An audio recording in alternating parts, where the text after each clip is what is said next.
Listen! Hello and welcome to NVC, IGN's Nintendo podcast. I'm your host, Casey DeFreitas. I'm finally back. Hello. Welcome back. I'm here Yeah. with Good Tom to have you. Marks, Hey, you've heard too much of me. Bear Snyder, Hey. and Brian Altano. Hello. We never hear too much of you, Tom.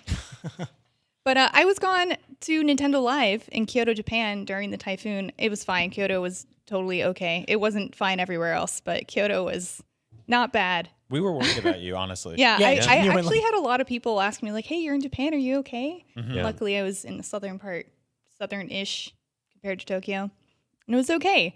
But Nintendo Live was really cool, guys, and I think we should all make a trip next year together to go to Nintendo I agree, Live. right, Pear? What do you We think, have budget Pear? for that, right? Oh, We man, stop that buying Nintendo sounds Switches. We can do Great. a Nintendo Live, like, full week of coverage. Yeah. So, And- real quick, tell me what this event was, because at first I thought you were just going to a Smash Bros. Tournament, and then you were It's a telling concert. me you saw KK Slider live, and then it just escalated and escalated. Who's not real, so. Right. That's not proven. We don't know that, and you can't say that, and that's sad and disingenuous to put that kind of information out there. But it was like a bigger festival than just that. He's Yes. So there were three different big, think of like a convention and think of your not biggest show floor rooms, but kind of the smaller ones. And there were three of those. And one of them had a Splatoon competition set up and a stage for Mario Maker. And they actually had two content creators come on who are comedians who play Mario Maker and had them go on. Yeah. That sounds they, awesome. They're huge on YouTube. Yes. And they had a bunch of photo opportunities, like a bunch of like walls with Splatoon stuff. And I saw so many kids go up and like do the Splatoon like poses. It was really cute. And then it was very wholesome.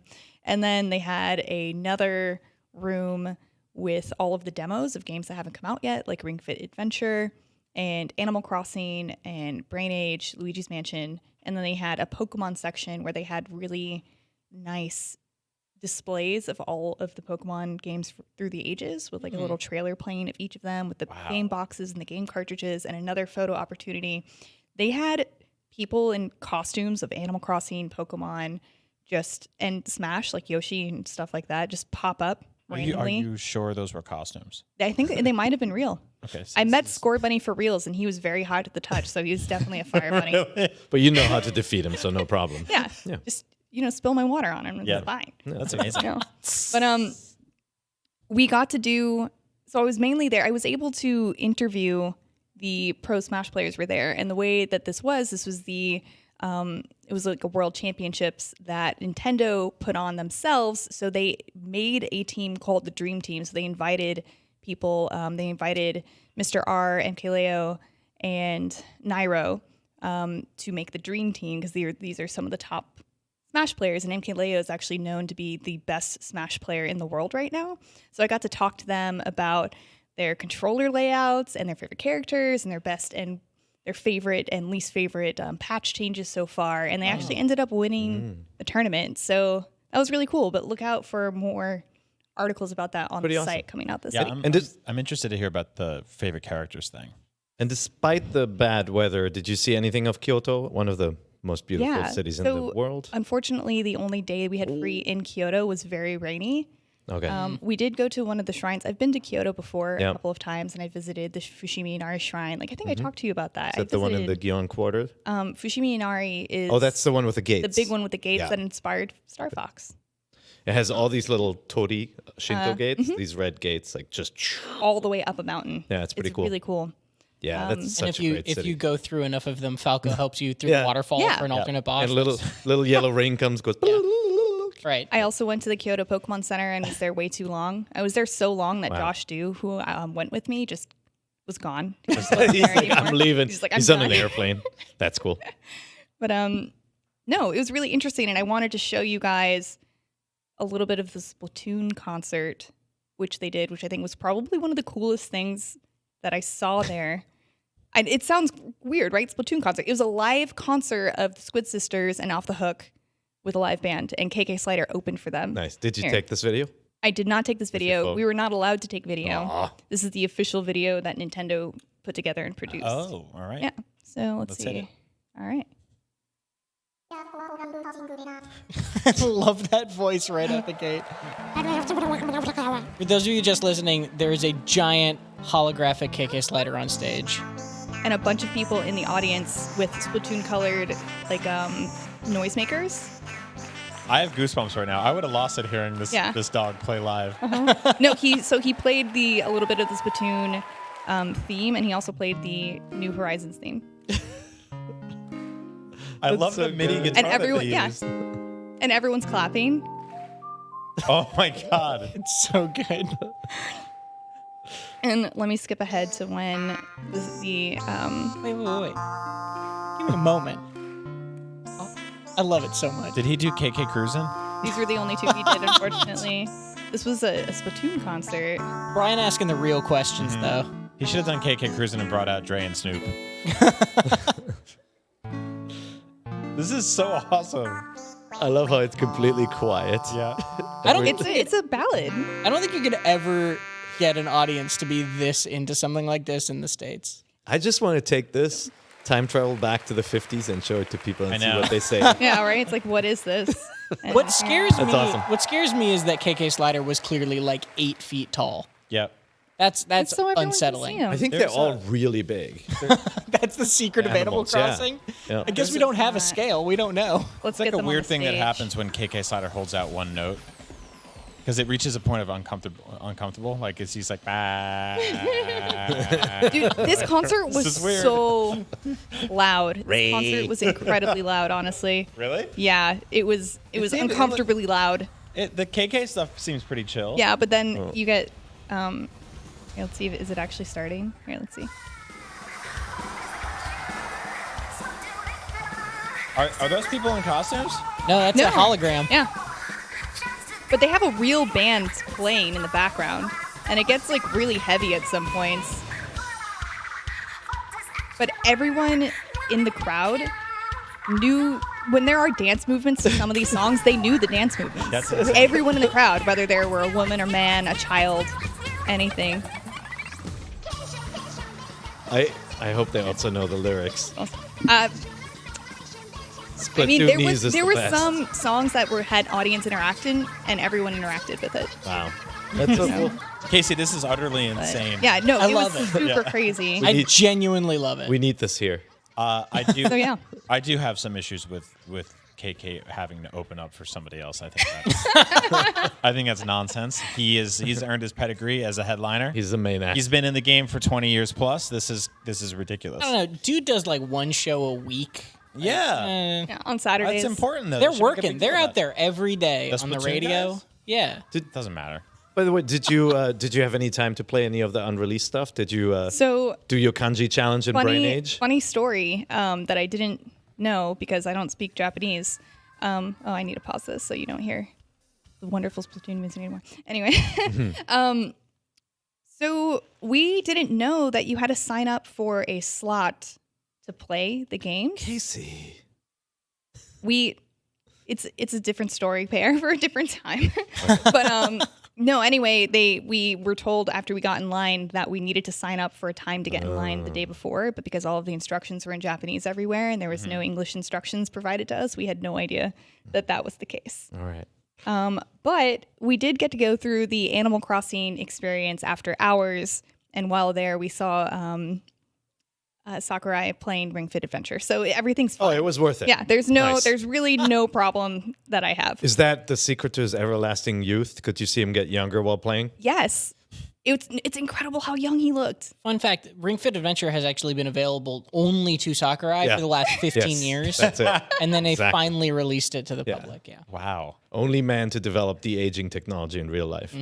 Tell me about experiencing the Animal Crossing world thing in it after hours. So I had to have someone translate the experience to me because, again, everything was in Japanese. I think it's Animalese actually. Animalese. Okay, everything was in Animalese. So I had an Animalese translator who was very kind to do that for me while Tom Nook was trying to speak to me. I mean, it felt very rude not being able to understand this very nice raccoon who's trying to steal money from me. Yep. But, I made it work. And it basically, it's you know those timeshare presentations you go to, and they try to really sell you on something that's really not good for you, but That's by the Tom end Nook. of it, you really want to do it. Yeah. Because they give you these things and tell you these promises. And then That's- all your bells are gone in like 2 months. that's- You get like an Olive Garden gift card or yeah, something. that was the experience. And at the end of the experience, I not only got to pose with a photo with Tom Nook, so obviously it's worth it. I'm going to the deserted island. I don't have a choice. But he also gave me something that I want to give to one of you guys, and I was having a really hard time choosing who to give this to. So you guys are going to have to fight about it. Well, it has a bear on it. No, yeah, A sad bear on it. So it's got to be Tom. So I wanted to give this to Tom, not only because his name is Tom, but because his mom is knitting him a Tom Nook sweater. She is. Exactly. She actually is doing that. That's amazing. She sent me in progress pictures already. Oh my God. But I also heard Brian is Tom Nook's biggest fan. So. I do Yes. love Tom Nook. What is it? So is it a towel? So it's a towel, but you put your chopsticks in it. What? Now I'm more confused. Wait. So it's a towel with Tom Nook's face on it, and it's something there's Timmy and that Tommy you on it, get too. a lot as a souvenir in Japan. Like if people, I went to a couple of places where my hosts gave me something to take home, and there were always these. And you wrap it in it. Yeah, and you wrap God. like dining wear in it. It's that's awesome. so sweet. Yeah. So here's the Tom Nook towel. That is so Fight over Tom. this later. I like I'm it a lot. sorry of my indecisiveness. No. There's also a nice bag with his face on That it. is a I great feel like bag. the loser of the fight gets the bag. Yeah, that's the consolation prize. Okay. And Timmy and Tommy. You guys can his, rip it. His But- nephew kids are there. I did get something for everyone. His What? indentured servants that work at his stores after hours. Whoa. They're But the before I children. give it's you- true. Look into it. Before I give you the new presents. That was like targeted at Before like the I give you Animal the new Crossing presents, PD. I finally finished unpacking from Gamescom. So these are German things. So I forgot I had brought all of these stickers back from Gamescom. So here's some Wow. stickers. Well, that's awesome. There's Super Mario stickers and Mario Kart stickers All right. Oh, somewhere. That's in here. great. Thank There you you. I want to see these. Oh, these are very cute. I didn't know we were going to get gifts on this show. I'm not going to ask why you hadn't unpacked from Gamescom yet. Yeah, I'm don't. not going to judge you. Travel. But I think that is bold, and I'm Traveling Casey. honestly like respect. That's kind of amazing. And my fiance was like, Casey, you should start unpacking one of your 3 suitcases. And so that's what I did this weekend. But I got more stickers. I'm sorry. Ooh. This is just the best. I thought These are they were awesome. really Yeah, cute. these are great. So these are meant to be luggage stickers. Oh, nice. that's great. But I love got that. 4. So we'll give one to Zach later. But Perfect. for each He doesn't of you deserve them. guys- Here, folks, if you want to see them. Oh, I love that. thank Are these you. from? Oh, these are great. These It are says baggage exclusive checks from Nintendo Live. You could only get them at Nintendo Live. Oh my god, I love Hyrule, these. established thank you. 1986. That You're big, the best, Casey. this big Yeah, this Mario is lovely. sticker is phenomenal. Thank you, Casey. Yeah, the of Hyrule course. one is great, too. Yeah, these Really are great. cute. Nice. Welcome back. It's good to see you. Thanks. Thank you. I know. I'm glad to be here. When do you think you'll unpack from this trip? I already finished unpacking. I unpacked Okay, everything. yeah. I did all of my laundry. I put all of my clothes away. It's done. Amazing. It only took me a month, Amazing. but I did it. So I guess I have a question. Would you guys like an event like this to come to America? And do you think Yes. it would be as successful? No, absolutely. I want to meet Tom Nook and KK Slider. I want to meet I don't- those animals. I want it. I don't think it's quite the same here. I don't know. I mean, like obviously things like Disney on Ice exist Yes. in the U.S. and like parents take their kids to them. So there might be a way to make something like this big. But when I lived in Japan, they had all sorts of stage events and concerts. Like there was a Star Wars live event I went to with like dancers and staged battles, and they brought this giant blow up Millennium Falcon out on stage in the finale. Like they have crazy stuff. Yeah. Actually, it was the George Lucas experience or something. It had everything. It had like Tucker and Indiana Jones in it. There were so many Splatoon fans at Nintendo Live. Like a very, Yeah. very That game is- most people had some Splatoon identifying item on their person. That game does not have that same level of fandom outside of Japan, but it would still be cool. I wish it did because honestly, It's so cool. no matter whether you like the game or not, the Nintendo did a wonderful job in designing and coming up with the look and feel of a brand new property like that. Like that game's style is Yeah, it's fantastic. really unique. And Yeah. that was their answer to first person shooters, which Yeah. we'll get to a little bit later. Very cool. Yeah. Tom is unboxing. I'm his just towel. showing off the towel for It's the Tom's folk now. who are watching on YouTube. There you go. It's white with a green outline with different emotions of Tom Nook's face. That's like it's too big to be a hand towel and it's too small to be a body towel. Yeah, it's Tom Nook and Timmy and Tommy. It's really cute. I love it. Very cute. Maybe you bring it to the hot spring and put it It on says your head. Tanuki Yeah, you could do that. Kaihatsu on it. It says what? Tanuki Kaihatsu. Oh yeah, I guess that's something. Is a raccoon and a tanuki are two different things. Yes. Tanuki is a raccoon dog. Right. It's a slightly different type of raccoon. Do we have official Like a confirmation badger. on which Tom Nook is? He's a Tanuki. He's a tanuki. yeah. Okay. Tanukis can turn into stone. That's Right. science Well, fact. They They're are also- in Japanese culture. They're tricksters. You see them in the statues in front of Yeah, I saw a bunch of them. restaurants and stuff. They Yep, and temples. there's something about them that's inappropriate, but if you look up a statue, like don't be surprised. They have It's the large talons. Well, if you It's where watch they the get their power Miyazaki from. movie Yeah, as well, you'll know. the what is it? The Heisei Tanuki Pompoko, whatever that Miyazaki anime. They fly with the help of their giant talons. Pompoko, yeah. Pompoko. That's it. I've watched it. I just don't remember the name. Of All right, that's enough on Tanukis. So Tanuki talk. let's just get to some news real quick. So first, Janet Garcia's in-depth interview with Pokemon Sword and Shield's producer Junichi Masuda and the director Shigeru Omori is up on IGN.com right now. You can read that to learn more about how multiplayer works in the wild area, how long the campaign is, which starter Pokemon they're going with, and a whole lot more. So for more in-depth Pokemon talk, go check that out. We're not going to talk too much about it here because we're going to be talking about that a lot within the next 3 weeks. So Nice. wait. And IGN Japan just revealed a secret project by Suda51 and Swery65, who is the creator of No More Heroes and Deadly Premonition. And it's going to be a horror game. It should be called 116. This is the thing I didn't know. I didn't know Swery had a number 2. I didn't either. I had Yeah. no idea. I knew Suda was 5'1", but I didn't know Swery had 6'5". Suda's You first can have name a is number if you want. Suda's first name is don't think I need Goichi, one. and Go and Ichi are 5 and 1. Right. Oh. Well, I Silly didn't know little that. Joke. The more you know. So the game is supposed to be easy to pick up and play, and they're right now they're calling it Hotel Barcelona. And I picked out one. But it might not be in Barcelona. It might be in a bunch of different places. It might be in Tokyo. It might be in South America. Like we really have no idea. And Suda brought up a PS2 game during the interview and said that Siren from the PS2 is the inspiration for this game. And in that game, players piece together the narrative by playing from the perspectives of 10 different characters. And his idea for Hotel Barcelona is that you'd see different rooms, each one which represents a different person or a different dimension or a different look at what happens in this period of time.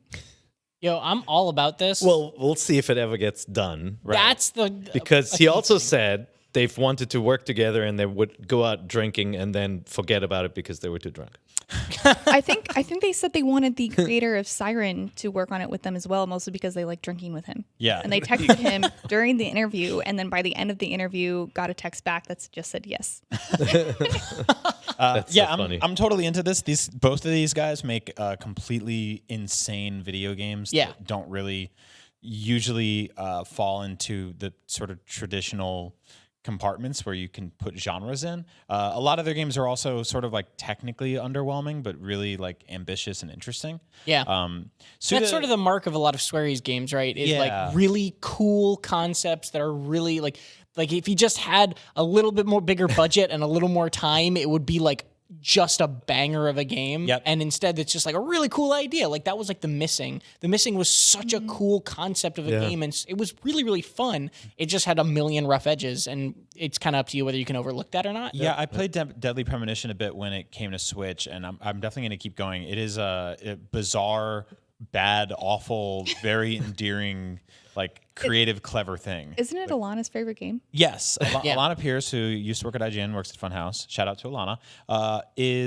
She has a tattoo from this game, which is it's so funny because it's like didn't know this that. is a like Jesus. a tried and true B movie ass video game. Like it is just totally weird and very bad in many ways, but also like has a lot of really cool stuff going for it. But I'm totally with you that the merging of these two totally weird and knowing it forces is going to if it does produce something, like Pear said, it's going to be wacky. And be really fun. I'm very here for it. That's awesome. I'm No, also here for Suda's it. great. We've worked with him a bunch of times. He's done our show Up at Noon like 5 or 6 times at this point. He's working on No More Heroes 3 right now. That's supposed to still be coming to Switch. So I hope they can finish that and then they can focus on whatever weird horror nonsense video game this will be. But I'm all for it. Well, Yeah. they're aiming for it to have an indie budget, and they brought up Devolver Digital as possibly being the publisher. That would be the only publisher that would publish this. It sounds right up their alley, Yeah, right? no, it sounds Yeah, like we'll a see. great match. But you wrote here that Devolver said they had not been told about the project, Yeah. but they invited them to pitch it to them. That's a very Devolver thing as well. Maybe they did that on purpose. Like, if we say that they already know about it and we're Yeah. working with them, they'll be interested in working with us. Oh, my That's so dad funny. totally said I can go to the party. Yeah. Oh, I actually haven't asked him yet. Yeah, but now he can't say no, or else he'll feel bad. Yeah, exactly. Oh, we'll see how that works out. If you speak some Japanese, look up this live stream on YouTube. The whole thing is posted there. They started eating hot dogs with chopsticks apparently during the stream. It is very strange. I would I'd- try that. Yeah, Enjoy. I'm into it. Are we talking on a bun? Or I don't know. Is it the whole thing or just? The whole hot dog. Yeah, I don't. This one. There's a lot of missing pieces to this puzzle. That's all. Watch Watch the it. stream to IGN find out. Japan. Okay. You lived in Japan for a while, Pear. What's like the heaviest food you ever lifted with chopsticks? Oh my god. Like, did you ever get like a whole turkey leg? No. Probably like a manju or something. Like What's that? big dumpling. Oh, like a big dumpling. Yeah. That makes sense. Yeah. Sorry. And then you got to bite it. I didn't think about that. That can be your homework for next week's Yep. episode. Thank you. Right? Try a turkey leg. Also, Time.com got the ability to interview Shintaro Furukawa, who is the current Nintendo president. And he says that Nintendo has a steadfast commitment to experimentation. And Nintendo is Nintendo because of our games, characters, and IP. So giving our teams the freedom to experiment with new ideas is something I strongly agree with. Expansion can't happen without the freedom to try something new and the courage to step into unfamiliar territory. So he's basically, the headline of the article is Shintaro Furukawa is ready to take Nintendo to the next level. So if you're interested in learning more about Nintendo's business strategy, check out that interview. It was pretty light on anything detailed. Yeah. He did say that their mobile strategy is to make money in a way that is comfortable to consumers. Yeah. Which I don't know how well that worked with the last release, Yeah. but I appreciate that they're at least thinking about that, not being exploitative. Yeah, I'm actually really fascinated to see numbers on Mario Kart Yep. Tour a few months from now. Mm-hmm. Because I think a lot of people played it early on. A lot of people are still playing it. For Yeah. the Yeah. weekly challenges are still very popular. People I are wonder still how many of searching those people are paying it, though. I don't know. We'll have to do a front page poll. Yeah. For example, in the next, and I think possibly Thursday, if you're watching this now, we may have a poll up on the front page about why you choose the Pokemon version you're choosing. So definitely go do that if it's up on the site right now. IGN.com. That's the That's our website. site. That's 6 whole letters. I don't know. We That's made a lot it. to type. You And can a just dot. type in IGN and hit enter. It'll be fine. All right. Yeah. So this next story applies mostly to Japan, but I thought it was interesting because it clarifies some things about Tokyo Mirage Sessions. It applies to us Sharp, too. FE Sharp. FE Sharp. And the official Japanese website says the worldwide Switch release will be a port of the censored North American Wii U version, not the Japanese version. So to us, we probably wouldn't have known any better regardless. Well, unless you followed all the stories prior to release. Yes. Or So- import it. Yeah. Exactly. So Nintendo has since apologized for not making the game's content clear prior to pre-sales because apparently on the official website they had used screenshots from the Japanese version, which wasn't censored. And that kind of misrepresented the product. So Japanese fans can get a refund if they prefer, if they have pre-bought it. Yeah, it's interesting because I feel like on this one they kind of went a little bit. They went a little far on the changes. Like some changes seem so utterly kind of why, because the game is about pop stars Yeah. and like outrageous costumes and all that. So if there ever was a Nintendo game to go a little bit farther with the outfits and the craziness, it would have been this one. So I was surprised that they went as far as they did with the release. And that's not going to be a popular decision in Japan for sure. No. Just wait for 2020's Captain Toad's Drag Race, and then it'll really get into the wild costumes pair. Thank you, Tom Marks. I'm into it. So of a special interest, Diablo 4 may have been leaked. Maybe there's a Blizzard Maybe. ad in a German gaming magazine called GameStar, which referenced Diablo 4, and adds the Art of Diablo book will feature art from Diablo 1, 2, 3, and 4. And so this magazine is the November edition, and BlizzCon is November 1st. So there's some speculation saying, well, maybe the magazine wasn't supposed to go live until then, or it could just be a mistake because there is another Diablo game on mobile, and maybe Or they're that's what trying to they thought. diffuse the utterly bad PR bomb that they created over the last few weeks by Yeah, putting out something that's a little bit that- more. I don't think it's that. I mean, I honestly think it's more. There's a company that is creating this art book, and maybe they misnamed the mobile release as Diablo 4. That could be it too. I mean, the Diablo Immortal. Yeah, Yeah. It seems like a weird thing to slip out like this. It's also, this is the funniest story to me because GameStar, the website, reported on the possible leak of the ad in their own magazine. I That's bet. really funny. And this is no shade at GameStar. This is not this is not on them at all. I'm not saying anything about that. It's just like hilarious to me that they then reported on an ad in their own magazine being like, well, you can buy the magazine on this date to find out if it's actually in there. Like pretty Yeah. much. Like It's really funny. I mean, IGN itself was part of a print publisher in from 1996 to 1999. So we were part of Imagine Media, the print publisher, and we would see magazines before they were on newsstands. We couldn't say anything about that stuff. They had previews of games that weren't released to us web heathens. It's really interesting that not only did they report on their unreleased magazine, they reported on an ad that somebody bought in it. Yeah. It's kind of Yeah. crazy. Yeah. But this, we should say, GameStar, the website GameStar.de is run by Webedia, who are our IGN Germany partners. They actually run IGN Germany. The interesting thing about this too is when it comes to like a leak is Diablo 4 as a concept and as a game that's been being made is sort of been the worst kept secret for a long time now. And Kotaku and Jason Schreier over there has done a bunch of reporting on kind of how it got canceled and changed and reworked and has just been in this development cycle for a long time. I think a lot of people are just flat out assuming that after people got so mad at last year's BlizzCon that they're going to probably announce it at this year's to make amends in some way. For sure.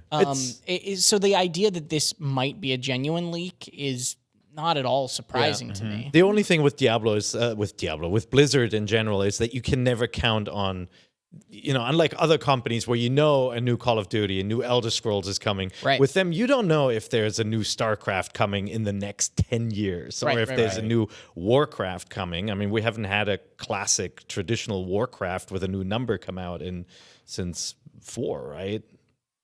Warcraft 4? Warcraft 3. Warcraft 3 since we only had the that original expansion. re-released. So who knows with And Diablo? there's Reforged coming, but yeah, it's And I never got StarCraft Ghosts either. it's a special. Yeah, It's a that's well, I don't. From the way Blizzard makes it sound, you didn't want StarCraft Ghosts. Sounds like it. I still wanted it. And those are my words, I guess. But yeah, it's definitely interesting. It's definitely interesting leading into BlizzCon because even if this leak is completely, like you said, if they just accidentally meant Immortal, it's still almost certainly true. It's just a matter of time, and whether this has validity is not necessarily a sign of whether we're going to get Diablo 4 or not. Yeah, and then the ultimate question for this show is, will the Switch even be able to run it? Right. Well, That's it who feels. knows. I mean, if the Switch can run Overwatch, it seems like Blizzard Yeah, can never it? pushes your PC. Like Blizzard never does just a high spec No, game, no. right? Yeah. They're pretty variable with They their scale titles. well. With yeah. the success of Diablo 3 on Switch, I think that they're definitely thinking about it. Yeah, I think agree. that they would be I don't think they're foolish enough to just say, well, we want it to be higher graphics, so we're just going to skip Switch. Like, I don't think they would do that. Yeah. But, Overwatch is a game that I've said this stat on this show before that, at one point, 20% of the people who were playing Overwatch on PC were playing on integrated graphics with no graphics card. They were just playing on a laptop. go. But it still took a long time to port to Switch. And when it came, we just gave it a 7.0 in our Switch review from Simon Cardy, which you can check out on IGN, because it's pretty inconsistent, right? Yeah. Like, it's got a lot of performance issues. So it's probably something they're going to have to think hard about, but I think that they would definitely be shooting themselves in the foot if they skip Switch with Diablo 4. Let's hope we get Diablo 4. Let's hope we get it on Switch. Yes. Agreed. Right. And now on to games out this week. Hooray! Yeah. First, let's talk about Monaco: The Complete Edition, which Yay! is out on the 21st for $15. This is a Tom game. You can tell it's not a racing game. Yeah, no, I love Monaco. This was a game that came out a long time ago on PC called Monaco: What's Yours Is Mine, and then the Complete Edition is just kind of That's rude. culmination. Yeah, well, it's a What is game it? about stealing. Do you not know this game? No, I don't know this game. Monaco is one of, I'm just going to say it, Monaco is one of the best co-op party games, like local co-op party games you can get. It is just one of my favorites. Okay. And essentially it's this top-down heist game. Everything's very either dark or neon. And it's by, I always get it wrong, Pocket Watch Games, I believe, not Stopwatch Games. Pocket Watch, who also made a game called Tooth and Tail, which is a really good mini RTS game. Anyway, I'm getting off the topic. Monaco is this game where it's a co-op game. You can play it solo as well, where you are these little dudes who each have an ability, and you're basically like bank robbers, and you get dropped into a level, and it's like, okay, you've got to get this thing from this room, or you have to escape this path. But everyone has different abilities. So like one person is the cleaner, which means if they sneak up behind a guard, they can just knock him out in one hit. But not everybody can do that. My favorite character was a character called the Mole, where he could just break down essentially any wall in the entire game. So while everyone else was sneaking through the house and avoiding security cameras, you could just dig through the entire building and go around the back. So is this like The Escapists or something? Like that style or different? It's similar, but it came before Escapists, I believe. And it's much more chaotic, actiony, very almost like it's got these almost like ragtime moments of just like Benny Hill chaos, where like somebody sets off the alarm and suddenly everybody's running, and you're just like trying to grab as much stuff as you can and get out to the escape hatch before you all get caught. It always goes bad, right? I just want to buy it right now. Yeah, this is one of those games where the best laid plans that you come up with are just gonna go wrong, and part of the fun of it is sitting around the TV with 3 other friends and just being like, oh my god, and like running out the door and avoiding guards. It's really fun. Yeah, it's a really good co-op game, That sounds great. and I'm very, very glad it's coming to Switch because it can have new life here for sure. Cool. Yeah, I like it. Switching back. I want to get it. And the next game coming out is Skullgirls Second Encore, which comes out on the 22nd for $25. Skullgirls is a 2D fighting game with a really interesting art style. It's kind of a cult following and actually played really well. If anyone, you guys played Skullgirls? I played the original. I didn't play the. Yeah, did I too, have not yeah. played this one either. I've only played the original. I think this is just like basically a complete edition with a fancy Yeah. name. That's what I thought. Yeah, yeah, it's a loved game. They also just made Indivisible, which is their newest game, which is an RPG that is coming out on Switch eventually, but not yet. And next is Tingle Tower, out on the 22nd as well for $20. Was this a game you shouted out, Brian? Or I don't think so. I can't remember who it was. This is the new game from the developers of Snipperclips.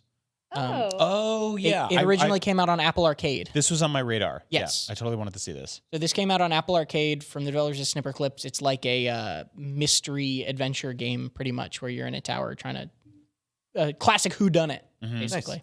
Very different game. I'm trying to bring up these videos faster, but there are ads. Well, you're supporting IGN on YouTube. I am. Well, watching if you- the ads. If you go on IGN, I don't have Prime. Whoa. God, how long have you worked here? 2.5 years. Okay. At 3 years, It takes you get us Prime. 5 minutes to turn on a Prime account. You don't get ads. I on IGN. I sometimes like having ads because I can't Guess tell what? how everyone sees our wikis without the ads being There's on. a button you can turn them back on. I didn't think to Yeah. ask. I was just like, I'm going to support IGN All right. with my sense. But thank you. You're welcome. Thank you for watching our ads. Click on them too. Send us money. But next time I'll Are get you Prime. okay, Casey? Yeah, no, I I'm was just like- like, it wasn't clicking. The subliminal just became liminal there, Perry, I think. And next we have Anthill, out on the 24th for $10. I played that. And too.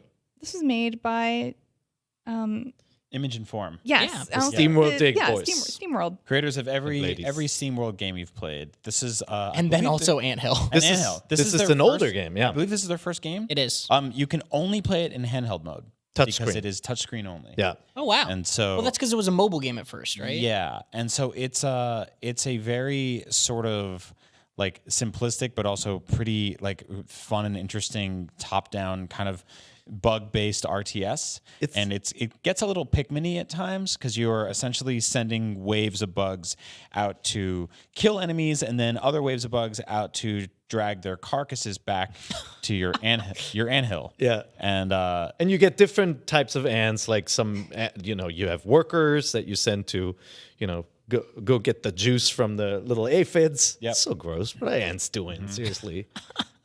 Butt juice. Yeah. And then you have soldiers, you've got bombardiers, you have all these different ant types.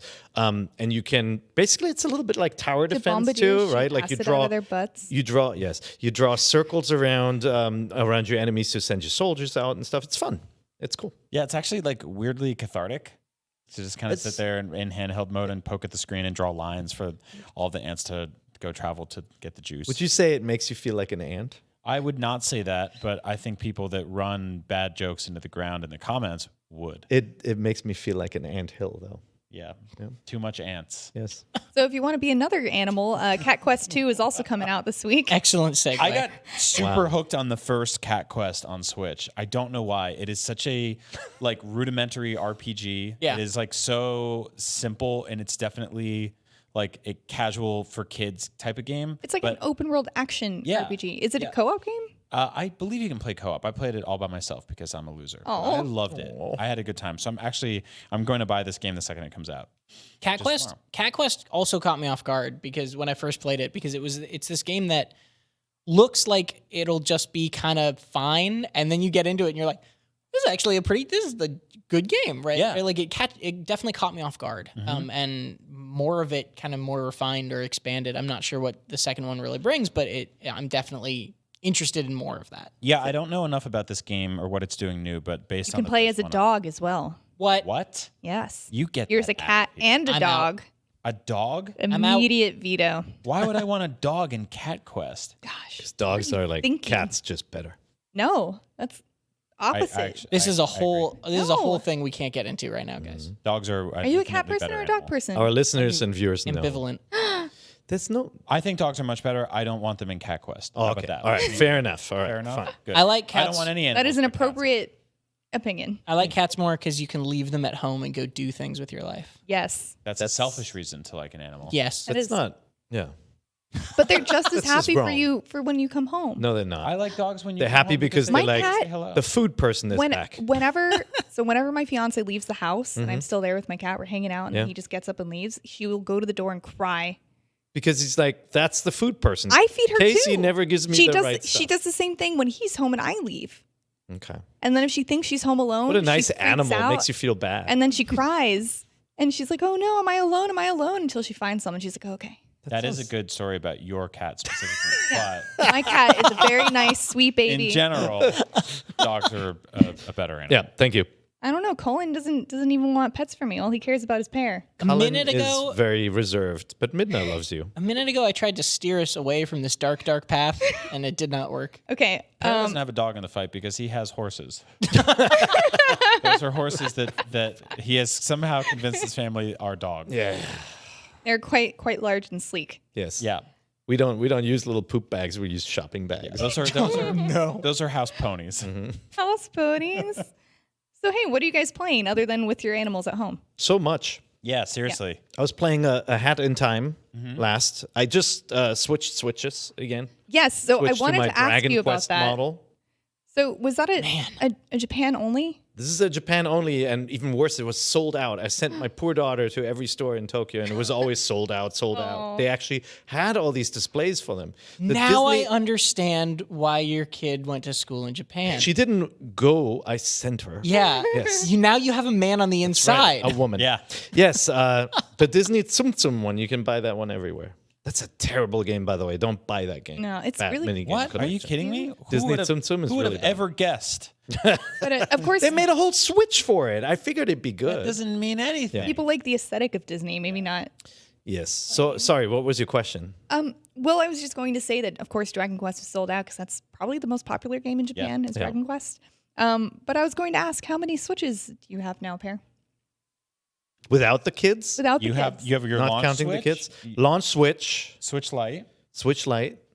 Tsum Tsum, and Dragon Quest. So you have That's four. Only four Switches. Only four. Do you have one that is? You've had to buy all these just because of the Joy-Con. That's not true. curse that I you wanted put the upon yourself. back plate with the beautiful slimes on it and monsters. But I think you mostly wanted the Joy-Con Yeah. because they're a different color. And Yeah, you, that you may don't be have true. you don't have that ability in your brain to stop. And and the Sum Sum one and the Dragon Quest one are the longer battery life ones. Yes, yeah. So I wanted a model with a longer battery life for travel, and I So you actually bought two, I obviously. like the classic better than the light. Honestly, I like the model.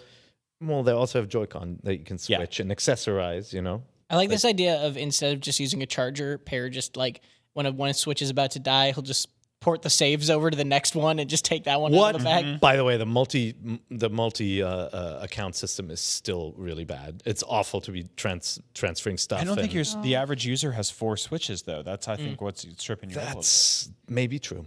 Just sorry, back to A Hat in Time. It's published by Humble Bundle. It's actually our sister company.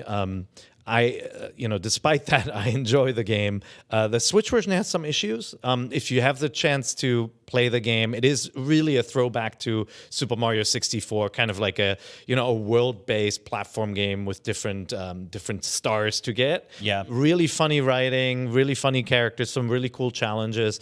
Not as polished as Mario around the edges. The Switch version has some performance issues. It's actually all like every version has performance issues with this game. Like, Yeah. frame rate stuff has been an issue for pretty much all of them. Yeah, and the Switch version has some blurrier textures and it has some bugs. So be aware of that. I hope they patch some of that stuff out. But so far, so good. I haven't had anything where the game shut down on me, but I've seen some people had some issues getting stuck and stuff. Yeah, this is a pretty competent sort of N64 era 3D platformer. If you're looking for one of those and you have Ukulele already and you want more. Yeah. It's this is a funny category because a lot of people have been doing this in the last few years. These Mario inspired 3D platformers. Excuse me. Yeah. I think this is the best of the indie ones. I agree. If that makes Yeah. sense. Like this is the one that got closest to that feeling for me compared to the rest of the field. But I'd say it's better than Hoi. It's better than platformers, of the kind of the non-Nintendo systems, even from the 64-bit, 32-bit era. It's a really fun game with some really cool ideas, and you get new hats that have different powers. You can scooter around, you can run around, jump around. It's a really fun game, really enjoyable, cool worlds, and a great sense of humor. The Mafia guys are amazing. Perry, Very you and I charming. are also playing Super Monkey Ball Banana Blitz. That's right. HD, which is a How angry are you? When does that come out?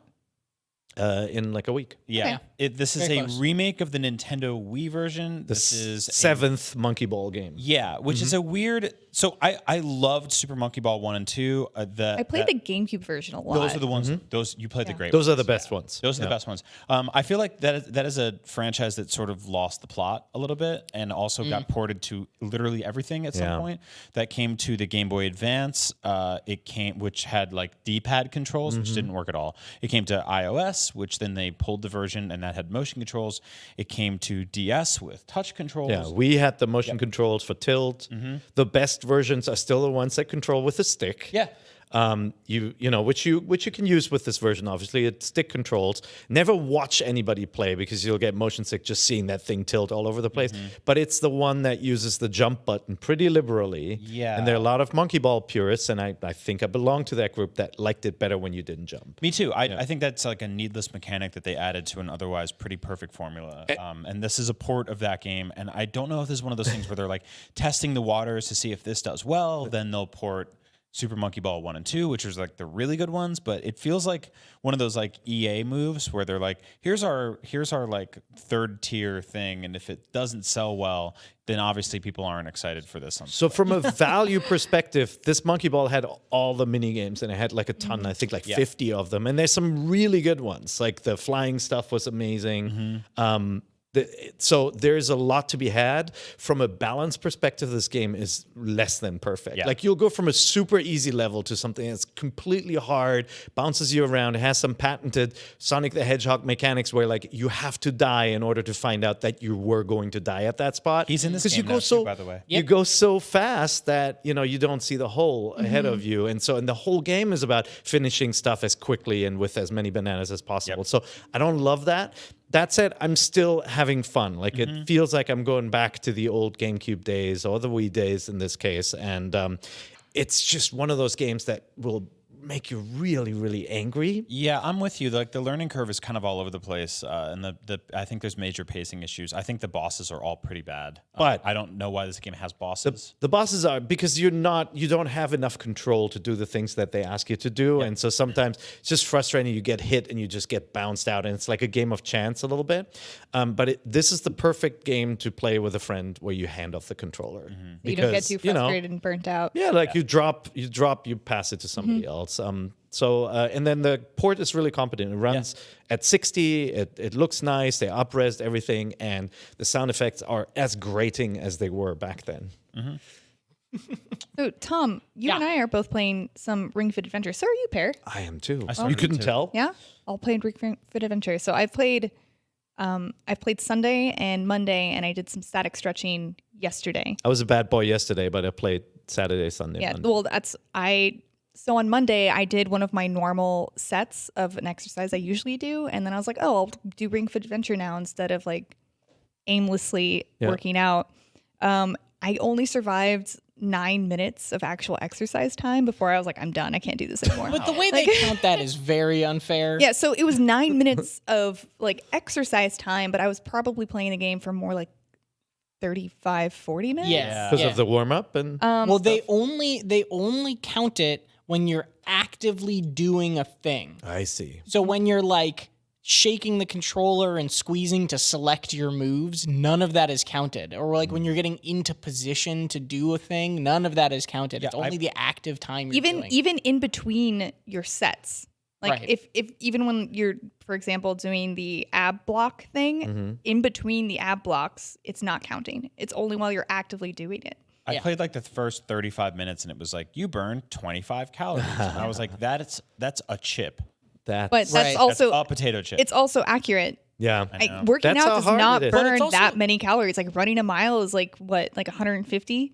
It's almost why it's even bother? really. But yeah, that's might as well also- just not eat the cookie. It's like an interesting thing too, though, because those are all estimates. And Yes. like I just the same day that I got Ring Fit in, I got a Fitbit for the first time, and I was using it there, and my Fitbit rated my heart rate about 20 beats per minute faster than whatever Ring Fit told me. Yeah. And then similarly, Ring Fit told me at the end of my first workout that I had burned like 100 calories or something like that. And my Fitbit had said I had burned 400. Okay. So I think that there is some middle ground. Like there's I middle ground. don't think one of them is right and the other is wrong necessarily. So I used my Apple Watch. I actually got very similar heart rates with a measurement on this one. You got to make sure that you have your thumb on it the right way. Yeah, you got to be like the And perfect pressure how level. freaking clever is that? They Yeah, use it's the really IR cool. sensor. It's very smart. And it's like the way it's integrated into the wheel, it feels so natural and smart the way they built it. But I got the same heart rate off the watch, but the watch told me like way more calories as well. Yeah. So I would, in that case, trust our Ring Adventure friend here a little bit more because they probably measured this stuff a little bit more. Yeah. Specifically for their workout routines. Yeah, and if you're actively trying to do this to lose weight and get more fit, you should probably err on the side of caution. Be like, 400 calories, I can eat a whole extra slice of pizza because that's totally what I do. Don't do that. Like, go with the lower number. Yeah. But I mean, summary, I'm really enjoying it. I'm having a There's- lot of fun with it. I think it's really interesting and really unique, and they do it in such a good way, and the tips that they give you while you're doing the exercises are super helpful, and And they, I just really like it a lot. There've been a lot of kind of alternative games like this, even Mm-hmm. like the brain training stuff developed by third parties. This one is developed in-house, and it has this weird aesthetic. It kind of reminds me of Disney's Hercules. Like it doesn't Yeah, look that's a good like other comparison. Nintendo Yeah. games, right?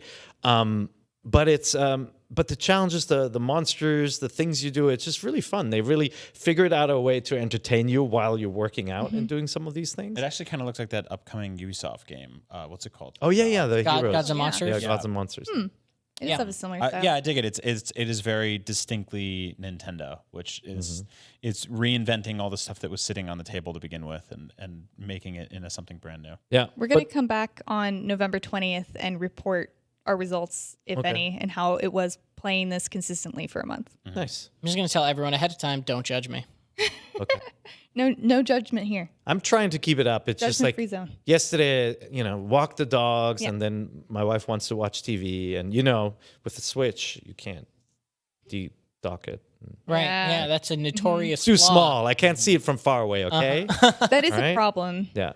I mean, I tried doing Just Dance with it, not in the TV, and it's very difficult. Oh, right. So poor Switch. Are you maining a Switch Lite now?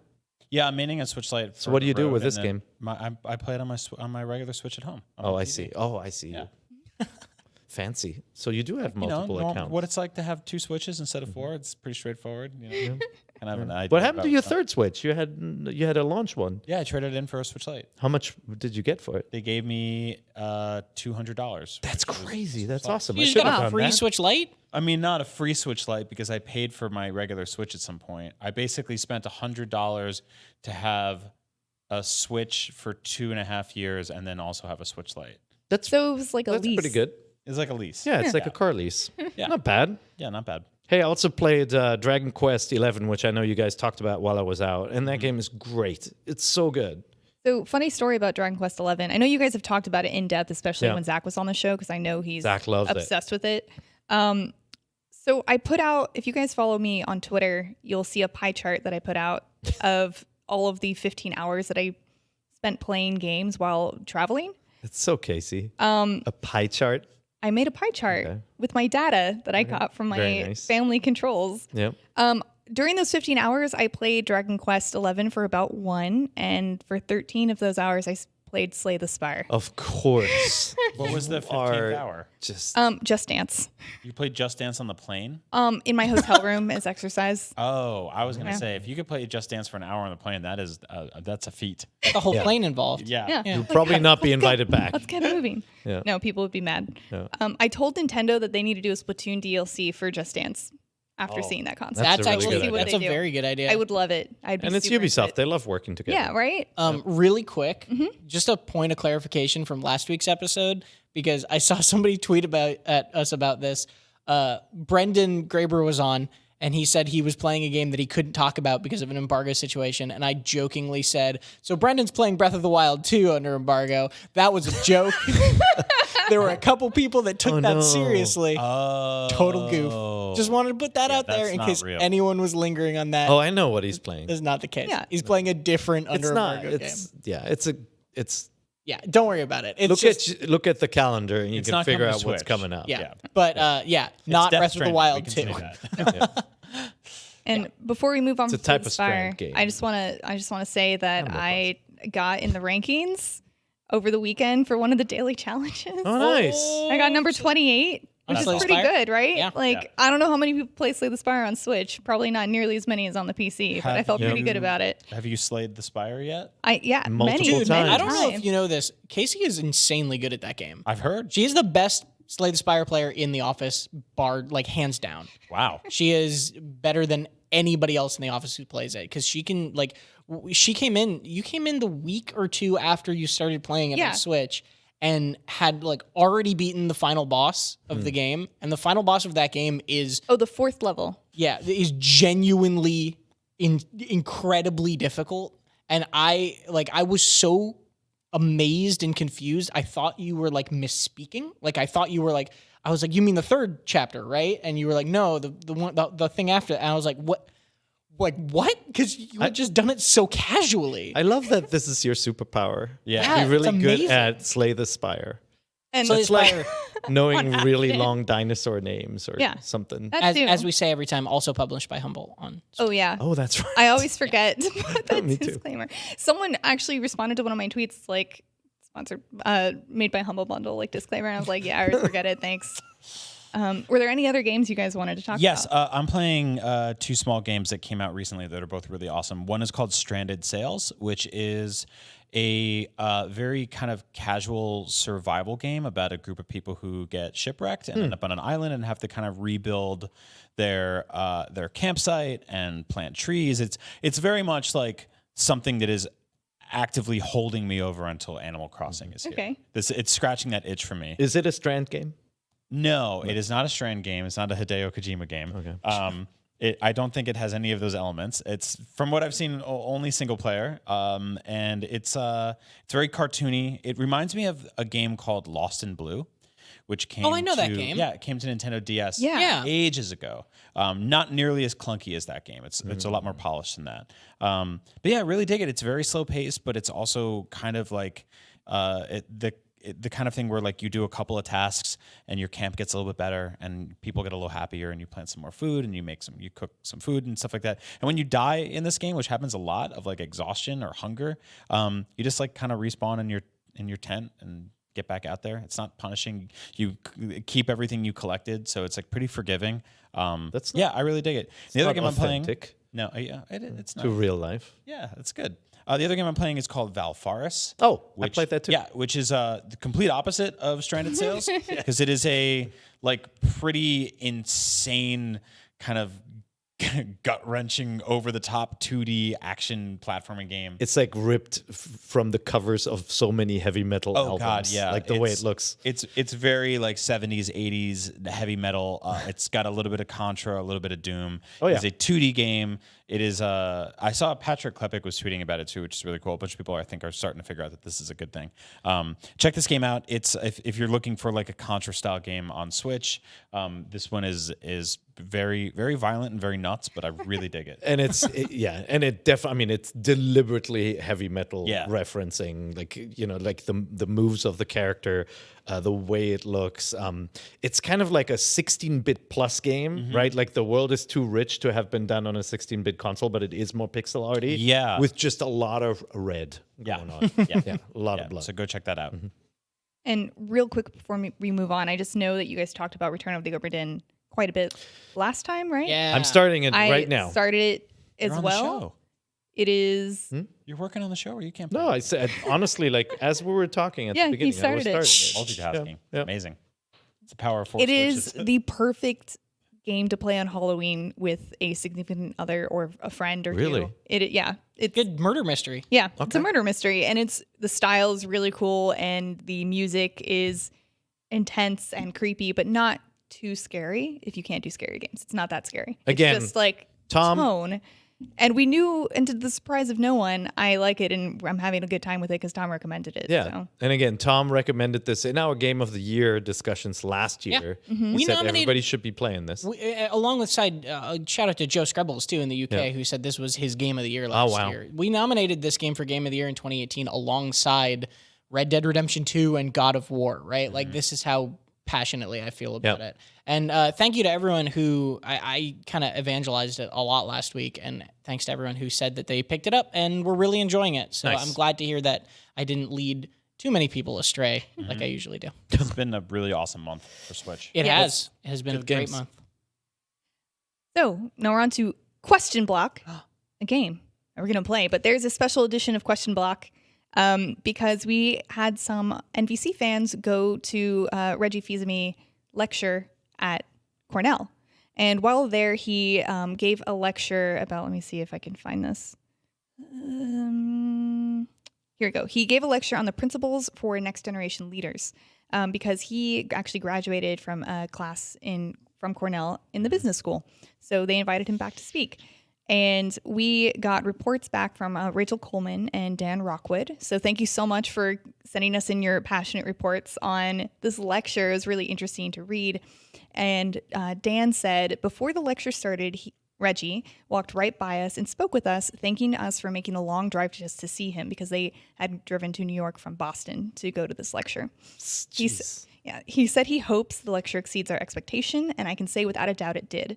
Without any exaggeration, meeting Reggie, getting my photo taken with him, and having the opportunity to hear him speak was one of the best experiences of my life. Oh, man. We even made some new friends with Cornell students and got together to get our photo taken with him, another reminder of how video games can bring people together. Absolutely worth the 700-mile round-trip drive, and I wanted to share this experience with all of you, even if it doesn't make it onto the podcast. Well, you guys made it onto the podcast. Yay. Thank you so much for taking such detailed notes and interesting story and sharing it with us. It's very cool. And Rachel is a chemistry grad student at Cornell, and she gave us kind of the bullet point list of like what his lecture entailed. And I'll just some two kind of important tidbits from the lecture is that Nintendo's internal mantra is to create something unique. And Reggie specifically said to embrace memes as they happen, which is why he embraced the "my body is ready." Mm-hmm. So and that's really, just real quick, that's really cool to hear when we also just got the quote from Furukawa about we want to experiment, and Reggie saying like, we want to make unique. They always want to make unique things. It's just cool to see that echoed. And Dan also said that the hall was 602 seats and it was completely full. And the people kind of ushering people who wanted to see the lecture in were really surprised by how popular and were confused by how people learned about the lecture. Not like a bunch of video game websites have been reporting on this, so of course people would know about it. But Reggie was introduced as the Reginator. That's amazing. Yeah. That's so funny. So I won't say all these details because we're running kind of short on time, but his points of the lecture were drive a greater vision, develop individuals and teams, intellectual curiosity, which basically always ask everyone why, find out how things work, and strive to make it better. So you find problems and you solve them. Have stellar communication, written, verbal, and nonverbal. Basically always have 3 benefits listed in a memo, so it's well thought out. They value differences. So basically just diversity is important, and have courage in decision making. For example, the decision to have Wii Sports bundled with Wii was a difficult decision to make, and that Reggie said the higher ups weren't really comfortable with it, but the making that tough call really paid off for the North American market. And also Reggie did a question block, and here's what they learned. His favorite game while at Nintendo is Breath of the Wild. He mains Zelda in Smash, but true Nintendo fans would know he's not good at Smash anyway. And someone, of course, asked about Mother 3 while acknowledging he was sorry for asking. And Reggie said, I was hoping I could get through a presentation without being asked about it. I love Earthbound, and all I can say is I'm glad I'm not part of that decision anymore. That's such a good answer. That's great. Yeah, that's well, awesome. thank you so much for sharing that with us. Yeah, guys. that rules. Yeah, thank you so much. It's very cool. Do you guys have time for a couple of question block questions? Let's do it. Okay. So Matt from Indianapolis says, thanks for the great Nintendo-inspired entertainment to and from work every day. I am a dad in my mid-30s and proud to be among what I believe is the first generation of parents who grew up gaming from a very young age. I'm thrilled to enrich the lives of my offspring with the joyous hobby. However, I want to play too. My twin 6-year-old boys love everything on Switch, from Mario Maker, Smash, Marvel Ultimate Alliance 3, and even Celeste. Needless to say, this leaves me with very little time with the greatest console of this generation. So I have an idea but need help. I'm planning to encourage Santa to bring them each a Switch Lite for Christmas. However, I'm wondering the best way to configure these new Switch Lites under my Nintendo account.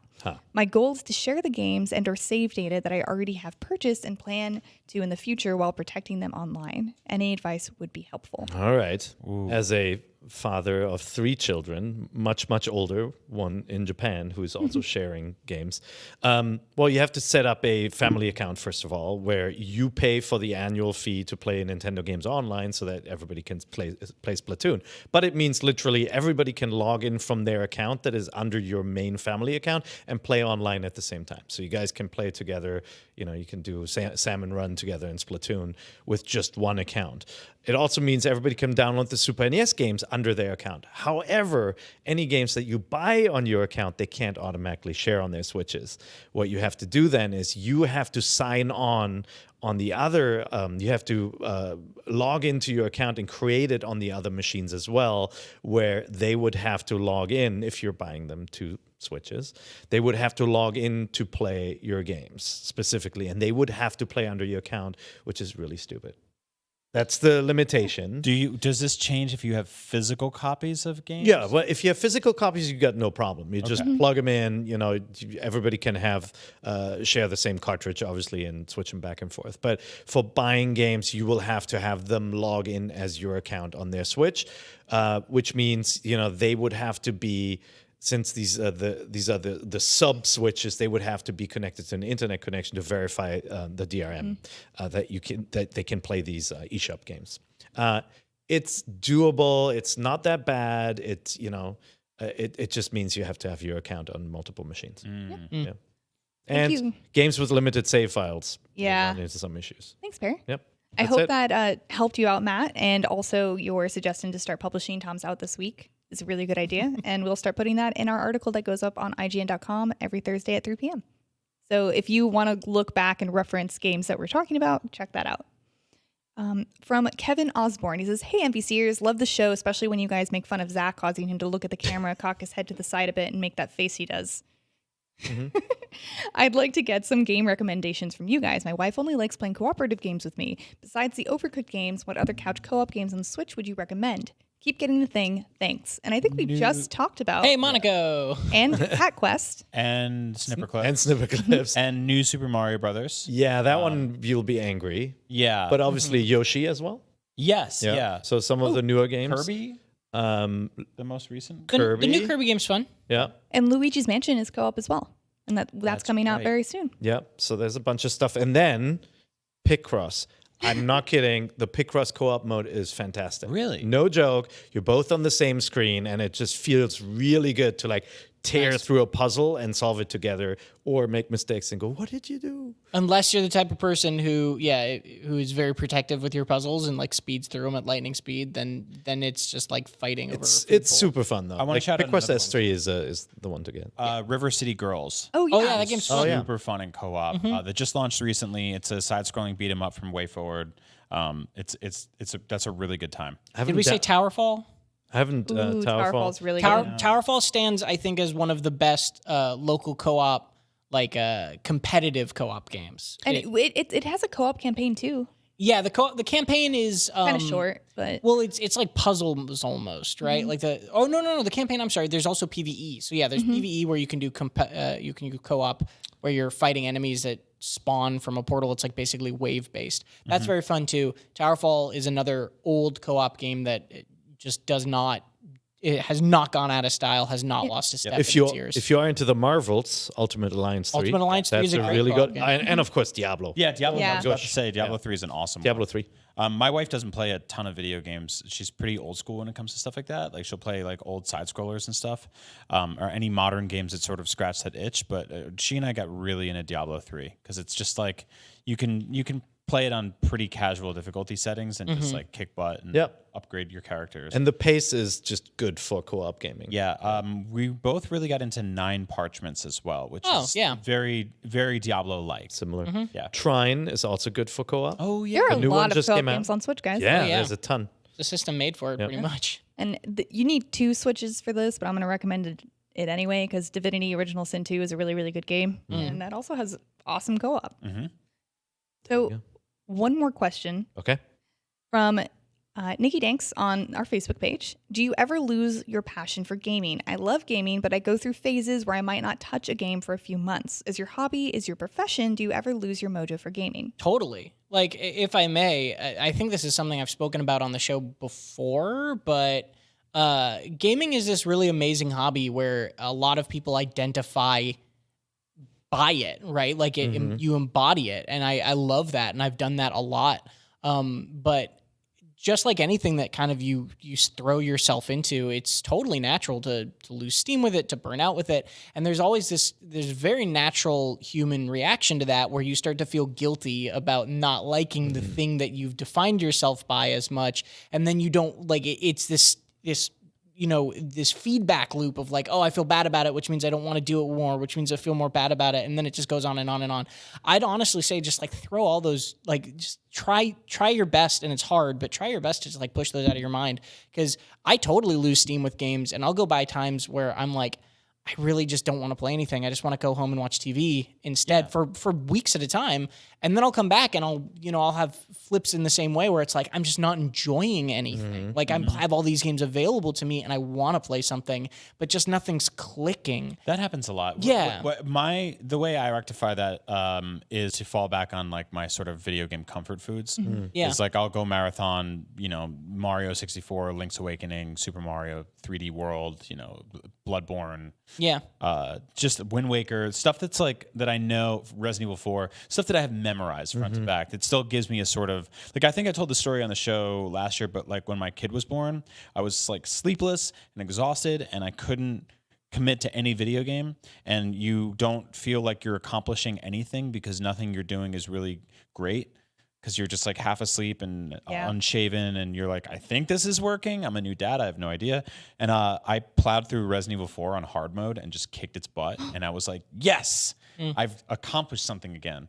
I also try to switch between Switch and, my iPhone and my PS4 and my Xbox One, sort of diversify the platforms I'm playing games on so I don't get too kind of lost in one of them or get bored by one of them. And also switching genres a lot. Like sometimes you'll be playing 4 new games at the same time and not really be in love with any of them. And I think for us, it's weird because it's like there's this tendency to sort of feel like you have to play stuff, especially if you're reviewing it. You should, right? But for me, like I do, like there'll be a time where I'm playing 5 Switch games at the same time. I'm not in love with any of them. I'll put it down and maybe I'll play a casual mobile game, or I'll play something crazy and hardcore on my PS4. Yeah. I think the key thing for me here is, and I've definitely said this on the show before, but like just don't feel bad about it and fight this urge, this part of your brain that makes you feel like you need to be part of every conversation and you need to be up on every single game, because it's just like not true and it's not realistic for most people. And just like play the things you enjoy, be casual about and still enjoying the hobby. Listen to NVC even if you're not playing stuff, and then just like come back when something sparks you again. Yeah, it's and okay. don't make the mistake to just be hoarding, because it can be really overwhelming. Like I did this where I think I bought like 2 Assassin's Creed games in a row that I didn't play. Yeah, and like I'm like, all right, I gotta stop. And I actually started skipping some of the new games because the open world games can be very daunting. And then I went back and I played them and really loved them because I kind of created myself a little bit of a gap in my library, and I didn't feel like I was behind, like constantly chasing stuff. Yep. But I had, I had a time when I was a teenager. I stopped playing games when I think I turned like 16. Didn't play games for like 3 years at all, and then got back into it with the Super Nintendo, the Super did the same exact thing, yeah. And then nowadays, obviously, it's part of our job, so it's a little bit harder to say no to gaming.